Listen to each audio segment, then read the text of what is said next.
Healthcare is too expensive. Employers are offsetting costs onto their employees. Who will make health benefits affordable for hard-working Americans and their families? You will! This is the Empowering Plans Podcast, a show dedicated to helping you once again emphasize the benefits in your benefit plan.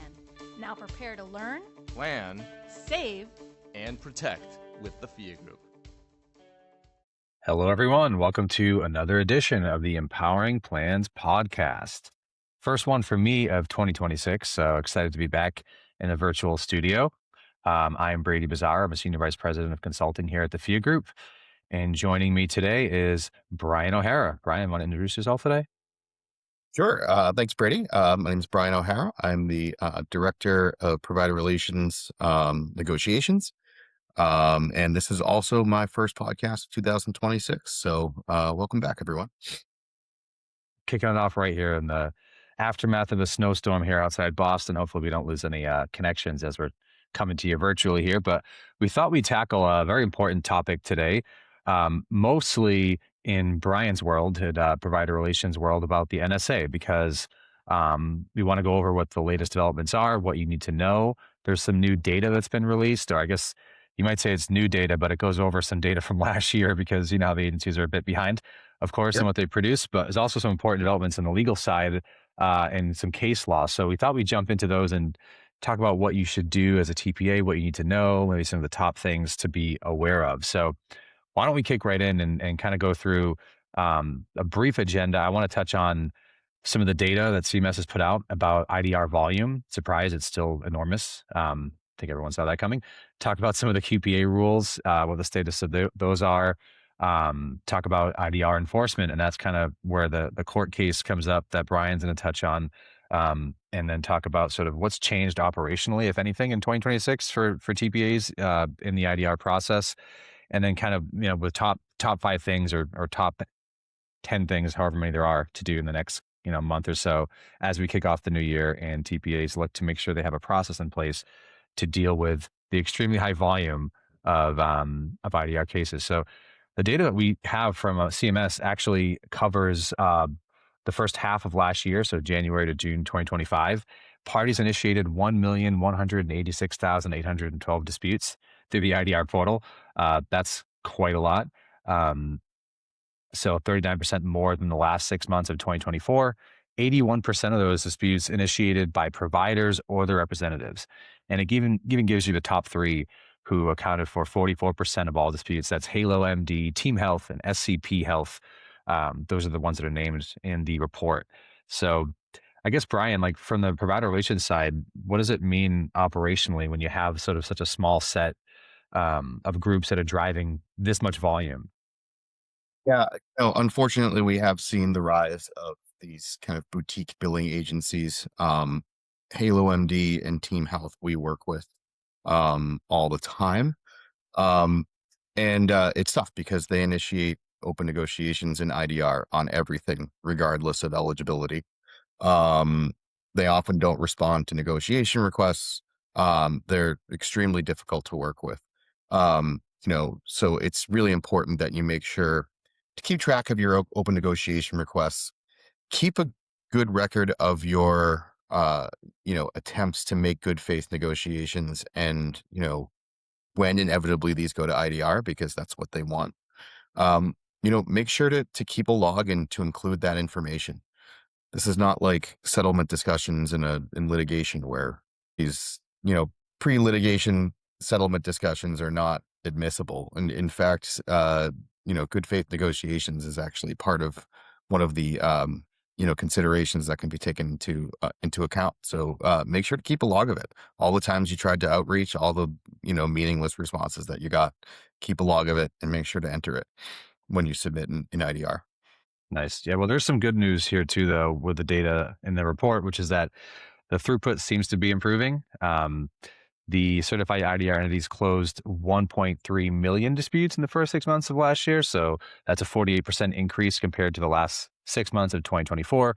And importantly, they closed 14% more disputes than were initiated in the same time period. So that's how you reduce backlog, albeit slowly. So they also rendered 1,082,247 payment determinations in that same period.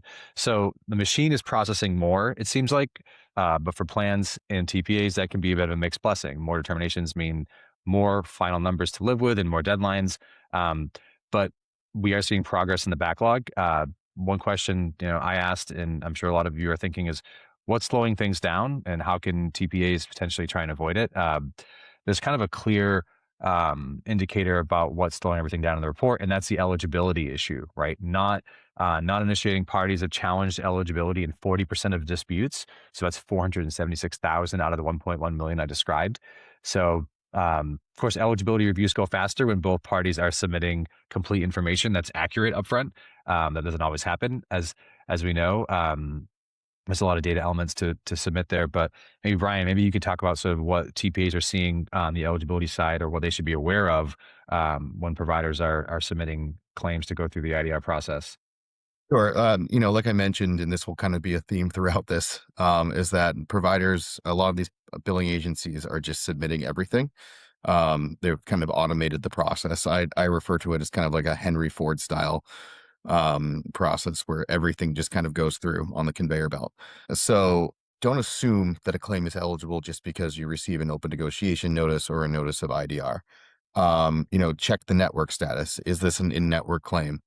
Check the admission type. Is this emergency or an elective admission? Check the relevant timelines. Did they meet the eligibility timelines for, initiating open negotiations, for initiating IDR? One that we see a lot is professional services, anesthesia services. Most anesthesia services take place in an elective setting. So those are only going to be eligible if the facility at which the services took place was in network.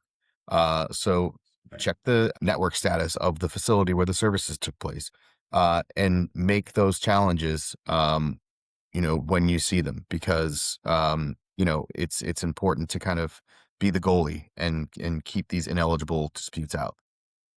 Yeah, definitely good action plans for TPAs there. One last thing in the report I want to touch on before we move over to the QPA updates is the cost story, right? Who's winning and what happens versus the QPA. And so the report shows kind of an uncomfortable reality for our industry, which is that in the first half of 2025, providers, facilities, or air ambulance providers were the prevailing party in about 88% of payment determinations. So pretty high. Plans and issuers prevailing, of course, 12% there, and the prevailing offer was higher than the QPA in about 88% of determinations, and that's the qualifying payment amount for those who are overwhelmed with acronyms lately. So it's kind of a reality check for plan sponsors. A lot of the time, the winning number is above the plan's benchmark. And the report also tells us where a big share of the decisions are coming from. Looks like it's emergency department services, 45% of determinations, and radiology, 19%. So if you're a TPA or your employer and you're thinking, why are these showing up in my spend? That's why. These categories are a big reason. They're kind of the lion's share of determinations there. So just really quickly, I want to just go over what's the latest on the QPA methodology. It's been annoying from our perspective, but I'm sure many of yours, because this has been hung up in litigation, right, over the years. The current guidance we have from the tri-agencies is that until the Fifth Circuit issues an en banc decision, it hasn't happened yet, plans and issuers must calculate the QPA using a good faith, reasonable interpretation of a 2023 methodology. So we're kind of frozen in time a little bit. But because recalculating QPA is a difficult lift, and the court keeps changing the posture here, they've also extended the enforcement discretion for using the older 2021 methodology for certain items and services furnished before February 1st, 2026, which is obviously a date coming up. So a lot of confusing things there to keep track of, but in practical terms, you've got this kind of safe harbor-ish window that ends, at least under this guidance, for dates of service before February 1st, 2026. And any enforcement relief would extend beyond August 1st, 2026, although they'll reassess after this decision from the Fifth Circuit. So a lot of pressure on the Fifth Circuit to actually issue this decision so that we can kind of unclog a lot of the logjam and figure out, what to do with the QPA. So if you are a TPA, some quick action items. confirm what methodology is being used today for each plan, certainly for at least your major plan populations, and whether anything is set to change for dates of service on or after February 1st. Document your good faith approach. You don't need a 40-page memo to do that, just enough so that if you get questioned, you can show the guidance that you relied on, how you implemented it, who approved it. And then finally, make sure your QPA disclosure process is solid. So the agencies have said you must continue QPA disclosures, including certification language, and you have to describe how the certification is handled under the good faith approach. So have a transparent process. I don't know, Brian, if you wanted to add anything to that in terms of what they should be doing. Yeah, I always say I think that the most important thing that you can do is update your EOBs, include that NSA disclosure language, including information about the QPAs on your EOBs. It's very, very important. We're uh, into our 5th year of the NSA now, so it's really important that these EOBs come up to compliance. Awesome. Yeah. And as I toss it back over to you, Brian, to talk about this case, I'll just note this Guardian flight case is one that we've talked about in our consulting department a lot recently about what will the Supreme Court do? Will they take the case or not? And Brian's got a pretty good update for what has happened just this month regarding this case and why it's so important. Sure, certainly. So, this Guardian flight case, it's very interesting. Just a little context and background. So, as most people here listening know, the No Surprises Act includes a baseball arbitration style process. So, both parties to a dispute have an opportunity to submit an offer. The IDRE chooses one offer or the other, and then that decision is binding. There's no prescribed appeal procedure or anything like that in the text of the statute. So that's kind of the end of the process. Guardian Flight brought suit in federal court against the payor to enforce a payment award that it was granted in arbitration. In June of this year, the Fifth Circuit determined that the text of the statute does not confer a private right of action on parties to confirm or enforce an IDR award in court.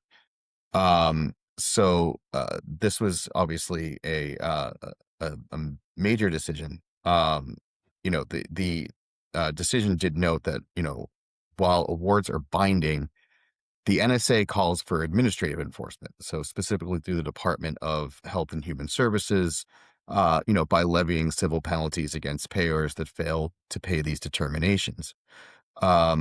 Recently, the Supreme Court declined to review the decision, meaning the Fifth Circuit's decision in this Guardian Flight case stands. In terms of implications of this case, is this a free pass to ignore all payment determinations? No. First of all, other districts have ruled that the NSA does confer a private right of action to enforce IDR determinations in court. So the law is still split on this issue. Second, even if providers may face hurdles suing to enforce awards in some jurisdiction, TPAs and plans, you can't treat this as a free pass. The statute does contemplate that Health and Human Services will enforce these and levy penalties if these awards are not paid. Failing to pay them creates reputational risk. It creates regulatory risk. This also changes the leverage dynamic in negotiations. Some providers might increase pre-IDR pressure tactics. Others might pivot to state law theories where available. In terms of what you can do, we recommend that you build an internal control, some sort of IDR award payment tracking system. The IDR awards have to be paid within 30 calendar days of the date that a determination is rendered. So it's really important that you track these and that you make sure that these get paid in a timely manner to avoid any kind of penalties. I don't know what kind of penalties HHS has been, if any, that they've been, implementing. But it's probably something that's coming down the pipeline. It's not something that, our plans want to face if and when that comes. Yeah. Hey, Brian, I would just add quickly that I was surprised that the Supreme Court didn't take this case because it's a classic case where you have one, a strong lobbying group in the providers in the country, right? Hospital groups, physician groups, and a case where, circuits were divided. So it seemed like this kind of case that SCOTUS would take, but I guess they're just too busy right now. So they did decline it, unfortunately, but it did shock me a little bit. I was also very surprised to see that this was not taken up. So, it's interesting to see where it goes from here. Yeah. Maybe we just kind of take us home with sort of what, if anything, changed in operations for IDR entities so far this year? And the answer might be, of course, nothing. And then, I mean, what would you recommend in TPAs, or what are the top few things they should be looking to do in the next month or so? Sure. So, it's really important that uh, our TPAs confirm your QPA methodology, plan for data service on or after February 1st, 2026, which is what Brady had touched upon earlier. We had talked about building some sort of NSA dispute dashboard, kind of spotlight the repeat initiators, and also, something that allows you to track your IDR award payments to make sure that you're paying these things on time to avoid any kind of penalties. Improving your documentation, making sure you have everything in order. When you make eligibility determinations, or I'm sorry, when you make eligibility um, challenges, IDREs aren't just going to take your word for it. They need some sort of proof. They need documentation. So make sure you have your EOBs. Make sure you have anything that you have that in your internal system that can show that a provider is in network, for example, even if you're not able to actually provide a copy of a network contract, which is really impossible for anyone to produce. But making sure that you have this documentation so that you can submit it. And also making sure that what you submit is clear and concise so that these IDREs that are seeing these things, um, are they're seeing hundreds and hundreds and hundreds of these, eligibility challenges every day so that they can read them and understand them quickly. Also note that several of the IDREs have updated their fees. Their fee schedule is available online on CMS's website, but just make sure to take a look at those fees. The admin fee does remain at $115, but the entity fees have been updated. So make sure you're paying the correct fees, because if you don't pay the correct fees, then your offer, no matter how good it is going to be denied, and the provider is going to prevail in IDR. So it's really important that you pay the correct fees. Yeah. I think the message too overall is like the volume's still enormous, right? We've got 1.1 million disputes the first half of last year, but the system is getting faster, which is good. So, yeah, I think we'll watch this next month. We're going to do a webinar at FIA heavily on the NSA. And, if we have any new decisions from the Fifth Circuit, we'll certainly bring you those, or any further enforcement relief guidance from the agencies. We'll talk about those. But if you do have questions about the NSA, QPA methodology, or sort of building a strategy to deal with NSA disputes, reach out to us. Obviously, at the FIA Group, we have a provider relations department that knows this stuff front and back, and we'll be able to help you out. So on behalf of myself and Brian O'Hara and Pat the Man Santos, our great producer, I want to thank you all for joining us for another edition of the Empowering Plans podcast, and we'll talk to you next time. All Thanks, right. everyone. Thanks, Brady. Thanks, Brian. Take care.